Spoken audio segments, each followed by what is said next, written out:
एक बड़ा अद्भुत प्रसंग है। प्रसंग यह है,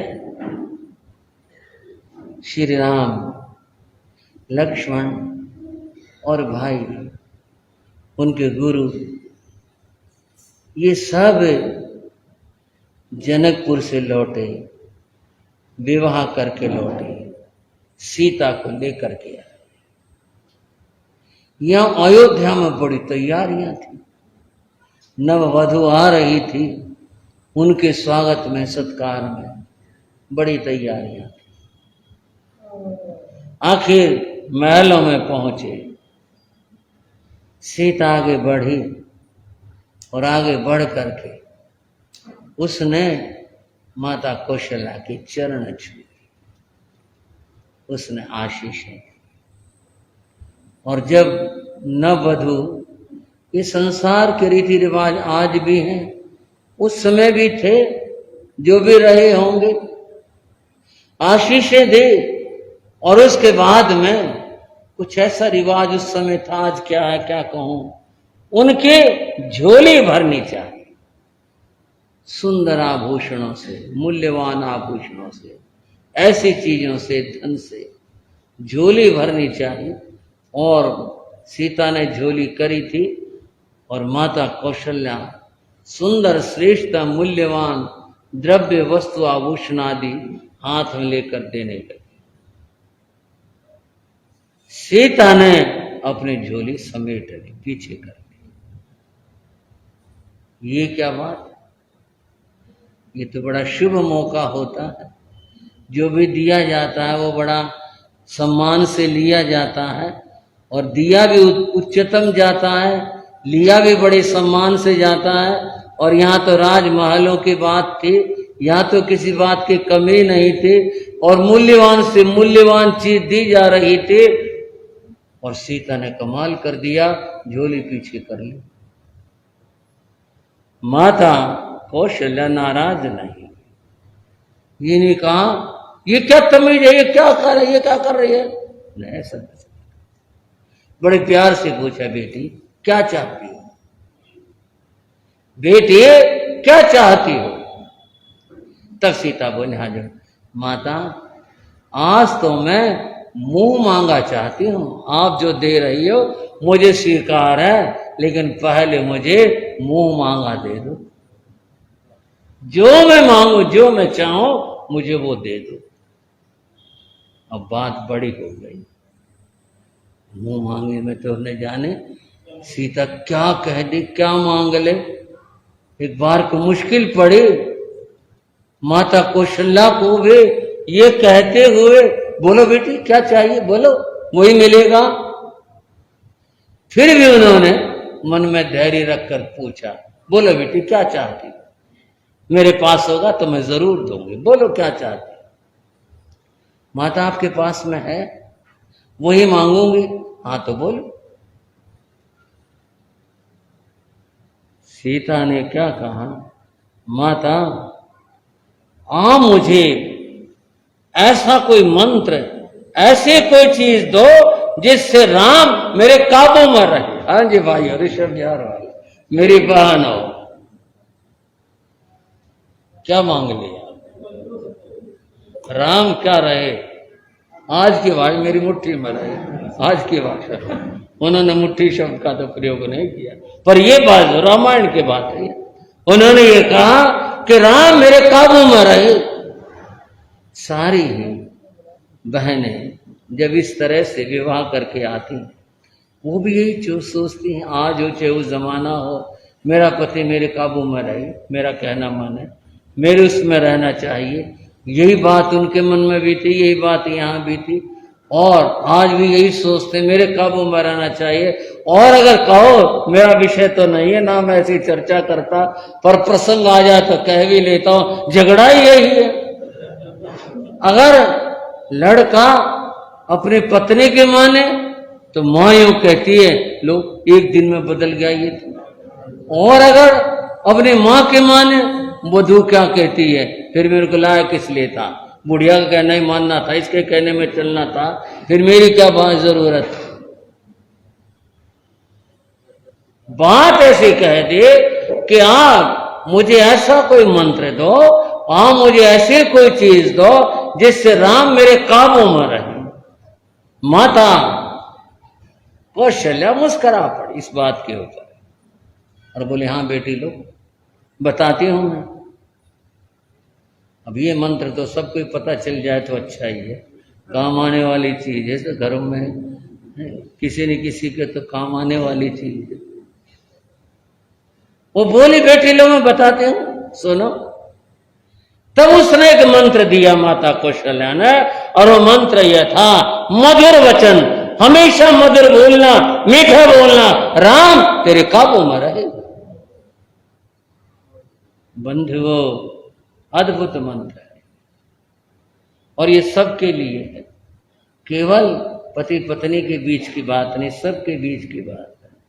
मधुर वचन अगर बोलेंगे, उसका प्रयोग करेंगे, निश्चित रूप से सामने वाला व्यक्ति अपने काबू में रहेगा, अर्थात कहना मानेगा, अपने मैत्री भाव में रहेगा, आपके निकट रहेगा, अवश्य में रहेगा। अगर ऐसा होगा, अगर मधुर बोलेंगे तो मधुर बोल करके सबको अपना बनाया जा सकता है। यही विशेष बात होती है इसके, प्रिय बोल करके, मधुर बोल करके सब हो सकता है। फारसी में एक पंक्ति कही, जबान शीरी, शीरी मीठे को कहते हैं, जबान, अपनी जबान, अपनी भाषा कैसी है, मधुर। जबान शीरी, मुल्क जागीरी, और जिसकी जबान मीठी है, सारा संसार उसका गुलाम है, सारा संसार उसका अपना है, सारा संसार उसका अपना हो जाता है जो मधुर बोला करता है। इस मधुर बोलने के अंदर इतनी बड़ी विशेषता रही हुई है, इतनी दिव्यता रही हुई है। तो बंधुओं, मधुर बोलना बड़ा अद्भुत होता है। जैन आगमों के अंदर तो बहुत सारी बातें इस संबंध में बताई गई हैं। जैन आगमों के अंदर कहा गया, कभी किसी को कठोर नहीं बोलना चाहिए, और उसके लिए कई उदाहरण दे करके कहा गया, अगर किसी अशुभ कर्म के योग से किसी के शरीर में कोई दिक्कत है, कुछ है, कोई रोगी है, बीमार है, कुछ है, कभी ऐसा ना बोलो ये रोग ला है, कभी ऐसा ना बोलो कोई और शरीर की कोई कमी, हाथ की, पांव की, आंख की, कोई और किसी तरह की, तो ऐसा शब्द नहीं बोलना जिससे उसके मन को, उसके दिल को दुख हो। ऐसा शब्द नहीं बोलना। जब भी बोलना है तो आदर और सत्कार के साथ बोलना है, ऐसा बोलना चाहिए। तो मधुर जबान, मधुर भाषा सबको अपना बना लेती है।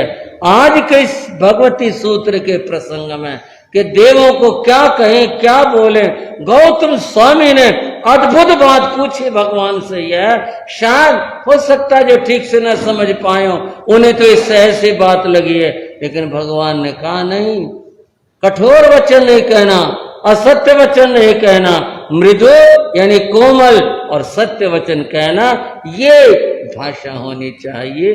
प्रभु ने बहुत ज्ञान दिया इस प्रसंग के ऊपर। हम भी अपनी भाषा को ऐसा ही बना लें, इस तरह का बना लें, तो हमारा जीवन भी धन्य हो जाए और सफल हो जाए। मधुर बोलना, यही आज के विषय का जो सार तत्व यही है। भगवती सूत्र के ज्ञान को हम नमन करते हैं। बंधुओं, हमारी एक चर्चा चल रही है, कथा के रूप में चल रही है, और ये कथा है एक महान मुनि की, जिनका नाम शालिभद्र नहीं, स्थूलभद्र था जिनका नाम। उनकी कथा चल रही है। आपने प्रसंग सुने विविध। इस कथा के अंदर मोड़ और चर्चाएं इतने विचित्र हैं कि रथिक ने भी कोशा के उपदेश से दीक्षा ली। याद होगा कल का प्रसंग, कितनी बड़ी बात थी है, कितना बड़ा वो अपने जमाने का कलाकार था, लेकिन जब उसने सुना और कोशा ने कहा सबसे बड़ा कलाकार स्थूलभद्र है, वो जैसा कलाकार दूसरा नहीं है, और सब उपदेश की बातें सुनकर उसने दीक्षा ली।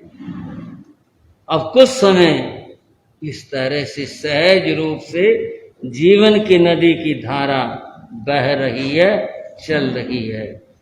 आगे एक और प्रसंग आता है। एक बार स्थूल भाद्र जी श्रावस्ती में पधराए, हाँ श्रावस्ती में पधराए। बाल सखा धन देव के घर पर जन्मे धन के संग आए।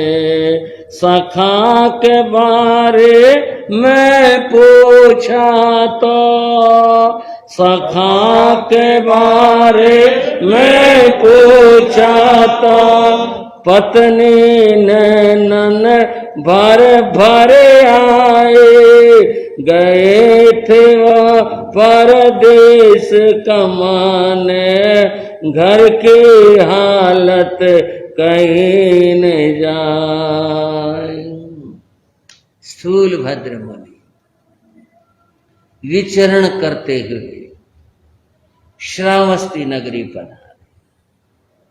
ठहरे और वहां के लोग सत्संग में सुनने के लिए, प्रवचन वाणी सुनने के लिए बड़ी संख्या में आते। साधु जिस दिन घर छोड़ देगा, बंधुओं उस दिन केवल घर नहीं, सारे रिश्ते नाते संबंध ये सब भी उसी दिन तोड़ देता। इन रिश्ते नातों से कोई वास्ता नहीं रखता। सहज है, सारी दुनिया अपनी है, और नहीं तो कोई हमारा नहीं। श्रावस्ती आई। श्रावस्ती में उनका एक बाल सखा रहा करता, जो बचपन का मित्र था। उसका नाम धनदेव था। यहां आकर जो लोग आए बहुत सारे, तब उन्होंने ऐसे सहज पूछ लिया, क्यों भाई यहां श्रावस्ती में धनदेव श्रेष्ठ ही रहा करता, और तो बहुत लोग आ रहे हैं यहां, पर धनदेव दिखाई नहीं दिया। आप इसको कोई मोह न सोचे कि भी कोई मोह अगर है, वो फिर क्या उससे लेना था, उन्हें क्या मतलब था? कुछ नहीं, ऐसे ही आप सब आते हैं, कोई परिचित है तो हम भी पूछ लेते हैं, वे फला नहीं आया, मोहनलाल सोहनलाल यज्ञदत्त देवदत्त फलाना नहीं आया, वो नहीं आया। सहज प्रेरणा के लिए कि वो भी आए और धर्म लाभ ले, क्या बात है? वो दिखाई नहीं दिया, आया नहीं। उपस्थित जिन्होंने कहा, महाराज धनदेव तो बहुत दिनों से अदृश्य है, वर्षों हो गए, पता नहीं कितने साल हो गए भाई, आपस में लोग बात करते हैं, बहुत साल हो गए, देखा नहीं भाई। वो ये सुना था कि घर से चला गया। घर से क्यों चला गया? बोले घर की स्थिति ठीक नहीं थी, तो प्रदेश में इसलिए गया था, कुछ काम काज करें, धन कमाएं, इसलिए गया था, लौट आना है। बहुत साल हो गए। अब ये घटना थोड़ी दुखपूर्ण थी। लोगों के उत्तर देने में थोड़ा सा संदेह ये भी था, पता नहीं जीवित भी है या नहीं, ये भी था, पता नहीं। इस बात से, इस दुख से, मोह से नहीं, इस दुख से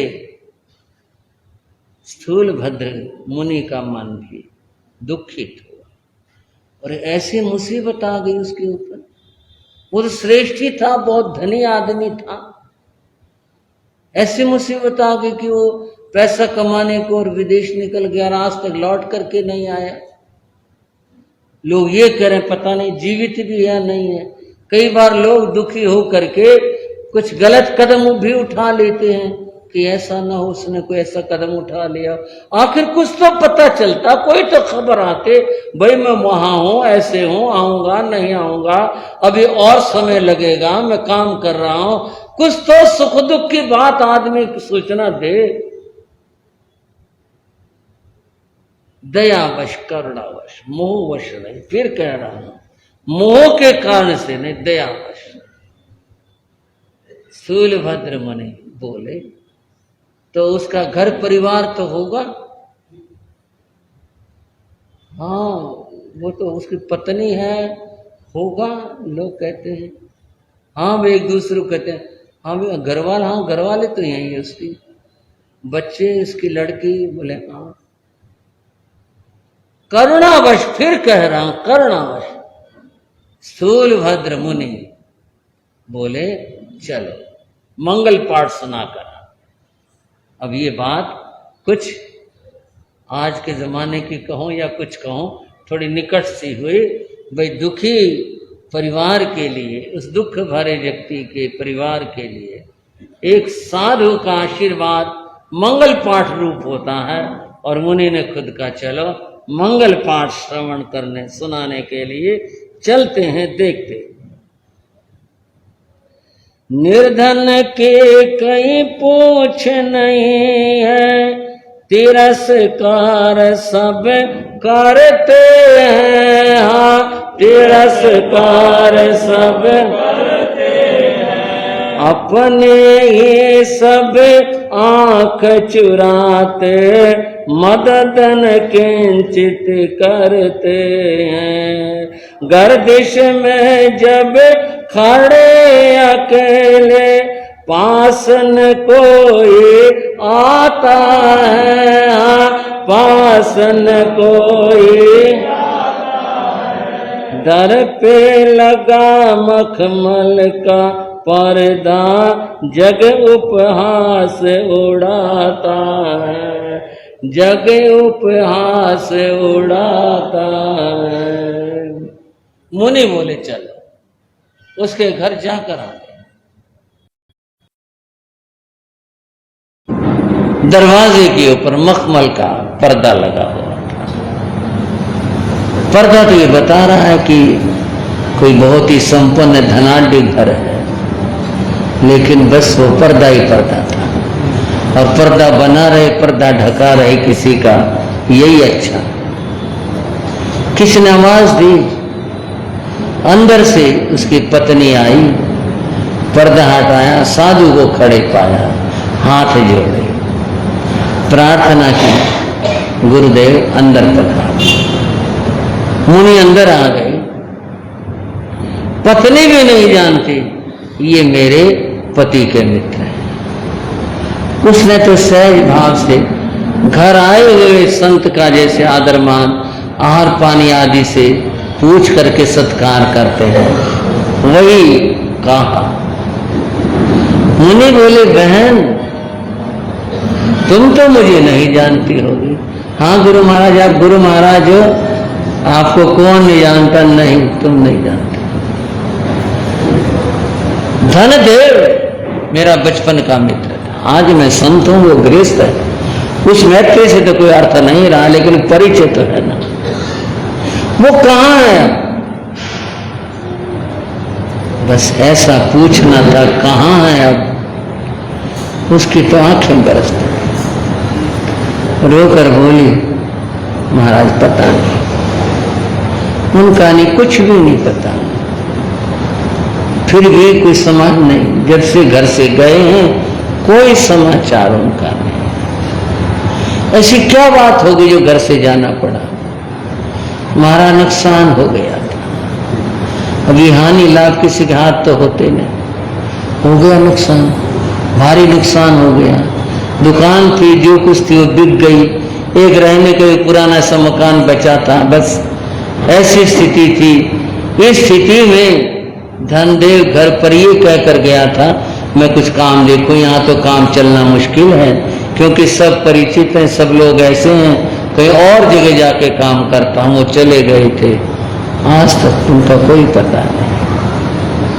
और फिर इतना कहकर वह तो फूट पड़ी, रो पड़ी, गुरुदेव आप पधारे हो, कुछ हम गरीबों के ऊपर कृपा करो, कुछ तो हमें पता चले, अब हम तो दीन अवस्था में।